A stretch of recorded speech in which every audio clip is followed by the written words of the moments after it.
because Isaiah in the fifth chapter, he actually starts this verse. He starts this verse by doing something, highlighting something and doing something that is actually, I found out, humanly impossible.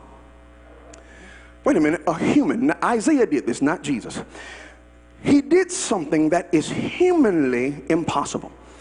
What he did was, he started off verse 5. He gives us a high-level preview and review of Jesus' physical punishment and the significance of it as it relates to the redemption of mankind. And he gives us a preview and a review at the same time. But he gives us a preview and a review, watch this, 734 years before it ever happened. Oh, y'all not gonna get this. How is it impossible?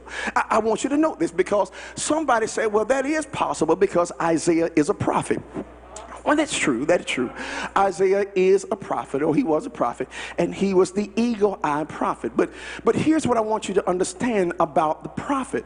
The prophet gives you a foretelling of what will happen. In other words, he gives you a preview. Now, what is a preview? A preview is a discussion of something that has not happened yet. So when I say preview, I talk about what will happen. Can I give you an example? If I say to you that we are going to have a youth center, that's a hint. If we're going to have a youth center, then in the future we will have a youth center. If I say to you, you are going to get married, if I say that, then I say to you, you will get married. That's what I say, not you. I say, you will that's right. That's what I say. It will happen because that is a preview. Now, Isaiah gave us a review and a preview, because a review is a discussion or a recap about something that has already occurred.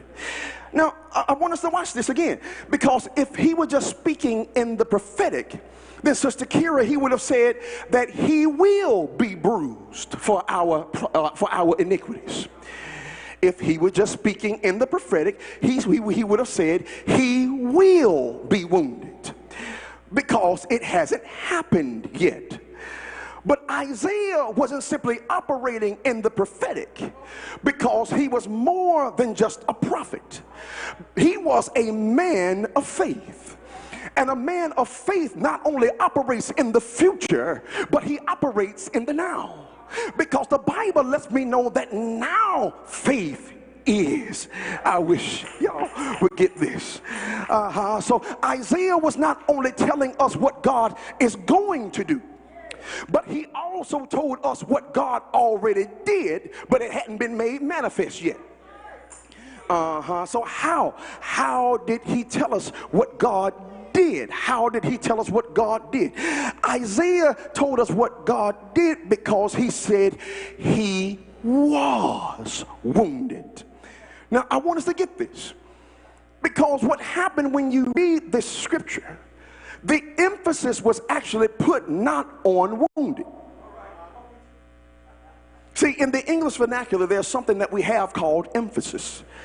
And emphasis is always indicated by italicization. Now, in my Bible, wounded is not italicized.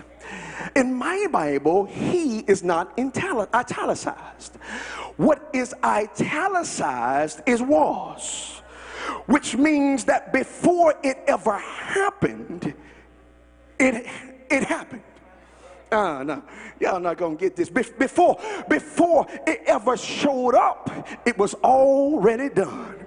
So this is my first point. My first point is that whenever we are operating in the Spirit, you cannot speak something definitively as if you don't have it, but you have to always have a yet in your spirit.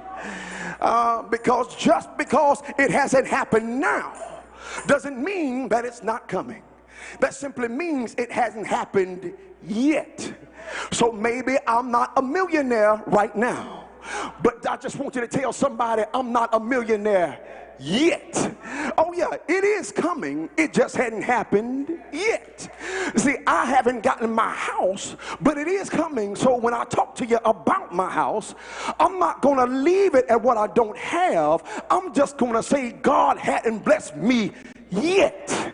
I don't have my car right now because God hadn't blessed me yet. I don't have my husband or wife right now because God hasn't blessed me yet.